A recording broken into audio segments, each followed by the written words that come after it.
They say some boxes should never be opened, that inside them lie things better left forgotten. But what if that box held the truth about your identity? Would you still obey a dead woman's wish? Or would curiosity get the better of you? Like it did Miriam? The will had only one strange request, one rule, one warning. Do not open the red box. When Miriam's grandmother, Eleanor, passed away at 89, she left behind a small stone cottage, a withered garden, and a mysterious red box. At the reading of the will, the lawyer cleared his throat and said, "Everything is yours, Miriam? But your grandmother's final wish was specific. Do not open the red box under the bed, ever. No reason, no explanation, not even a key. Just a velvet red box, locked tight, silent, and very, very heavy." Miriam, 34, had always admired her grandmother. Stern but loving, proper yet kind. Eleanor raised her after her mother's tragic death, or so Miriam had always believed. She moved into the cottage to heal and to breathe again. But every night, the box seemed to breathe too. She swore it shifted slightly. Once, she even heard a faint thud from under the bed. She tried to ignore it. Tended the garden, lit candles, baked the same lemon cake Grandma used to, but the box called to her, louder, each night. One stormy evening, lightning cracked the sky. Power gone, silence heavy. Alone in candlelight, she gave in. She dragged out the box. No key, no problem. She grabbed a flathead screwdriver. Click. The latch gave way. The scent of lavender and old secrets hit her nose. Inside, a yellowed black and white photo of a baby, a bundle of blue ribbon-tied letters, a death certificate. She froze.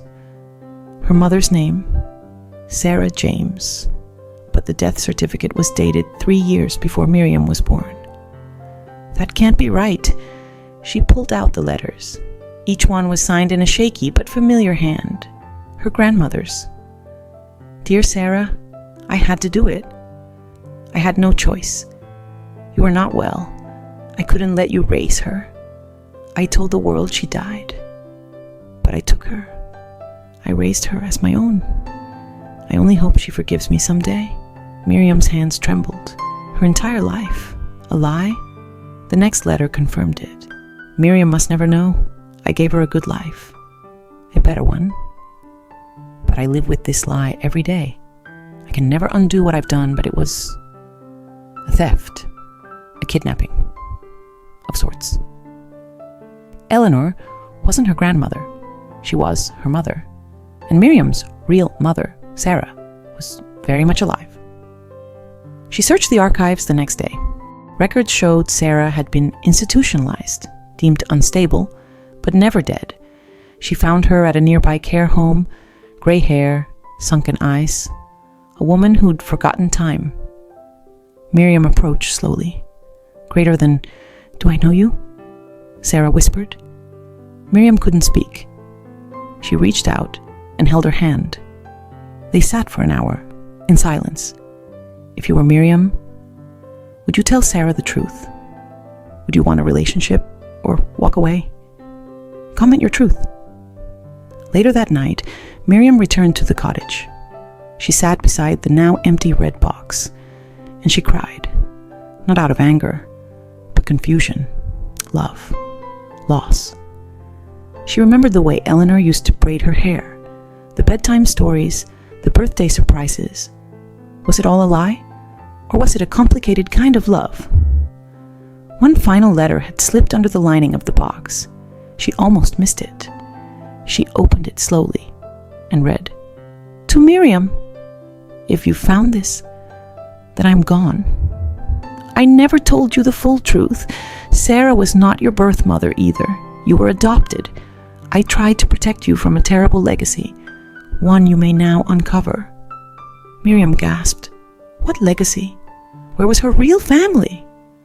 She returned to the box, searching for more.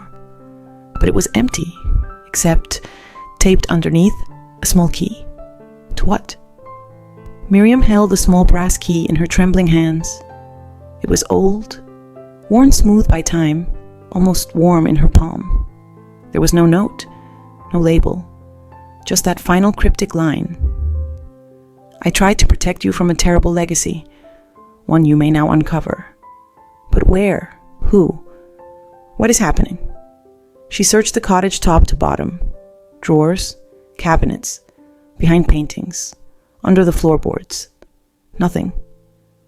Then she remembered the piano, the old upright in the living room, covered in dust. It hadn't worked in years. The keys sticky, the pedal broken.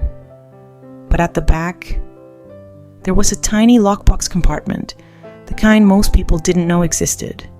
Her breath caught. She slipped the key into the slot click. It opened. Inside was a leather-bound journal. Its cover was cracked, its pages yellowed, its edges fragile. She opened it and immediately felt the weight of it. It was Eleanor's handwriting, but different. Younger, angrier, less careful. They think I'm the good one. But I made a mistake, one I can never undo. We took money, lied, covered it up.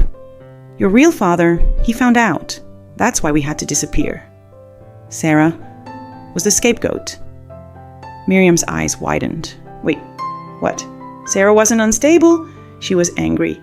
Greater than angry because I told the world she was unfit. It was easier than admitting the truth. I ruined her life to save my own reputation. Her mother wasn't mentally ill. She was framed. Eleanor, the same woman who raised Miriam with kindness and discipline, had orchestrated the entire lie and let everyone believe it, to hide embezzlement, to escape consequences, to protect her inheritance. And Miriam, she was a pawn in it all. At the back of the journal, a photograph, a man in a police uniform, her real father. Eleanor had never spoken of him. He died when Miriam was 4, a car crash, but the journal revealed it wasn't an accident. He was coming to expose us. Miriam couldn't breathe. She had lived her entire life in the shelter of a woman who had stolen her, lied to her, silenced others to keep her world intact. A woman, both savior and saboteur. She returned to the red box and placed everything back inside. The baby photo, the letters, the death certificate, the journal, the key. She locked it again, this time with knowledge, this time by choice. Miriam sat in the candlelight, the red box now back under the bed. She hadn't told anyone about the key, not even her closest friend, Camille, not even the nurse who looked after Sarah. But something inside her wouldn't settle. That journal, it wasn't just a confession, it was a trail of evidence. In the middle of the journal, she noticed something odd. A name had been scribbled out again and again. Dr. Alan P. Whitaker. She held the page up to the light. Behind the furious ink marks, another sentence. He helped falsify the medical reports. Without him, the asylum would have rejected the order. Her grandmother had a co-conspirator. She searched the name online. He was still alive. Retired, living in a nearby coastal town. Formerly head psychiatrist of the Briarwood Mental Health Institution. The same one Sarah had been committed to. 2 days later, Miriam drove to the seaside town. She didn't call ahead. She needed to see his face. The man who helped take her mother's life away. Knock, knock. A butler answered. I'm here to see Doctor Whitaker, Miriam said calmly. Tell him. The daughter of Sarah Lennox is here. The silence that followed was sharp enough to cut glass. He came to the door himself. Old, weak, barely standing. But when he saw her face, his color drained. I knew this day would come, he whispered. She was never mad, was she? Miriam's voice was steady, controlled. You knew she was innocent. Yes, His eyes filled. "But your grandmother paid well." "And I owed her?"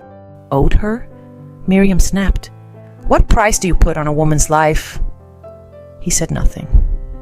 As she turned to leave, he called out, "There's a box in my study. Take it. You'll understand more than you ever wanted to." Inside the study was a second red box. Older, faded, larger, but the same velvet exterior. No lock. Inside, a tape recorder, an old cassette, a faded medical file, a signed court affidavit, and a small silver locket. She pressed play on the recorder. "This is Eleanor Lennox. If you're listening to this, I'm probably gone. And so is the lie I've lived for 40 years. Sarah was never dangerous, but she knew something. She had caught me." The tape cut out, then static, then another voice. "This is Doctor Whitaker. This tape is a confession. We manipulated evidence, under pressure for money. I falsified the diagnosis. I made her delusional on paper. She wasn't." Miriam fell to her knees. This wasn't just betrayal. It was a crime. She held the file, the tape, the locket. She could go to the press, expose everything, clear her mother's name, but it would ruin the Lennox name, destroy her grandmother's legacy, everything the town believed in. Gone. Sarah still didn't remember much. Sometimes she thought Miriam was her nurse, other times her sister, but lately she had started humming lullabies, ones Miriam didn't recognize, ones a mother sings to her baby. Miriam chose silence, for now. But she made copies of the file, the tape, the journal, and she wore the locket every day. Inside it, a photo of a young Sarah holding a baby. Would you bury the truth, like Eleanor did? Or would you find a way to tell it, without destroying the people left behind?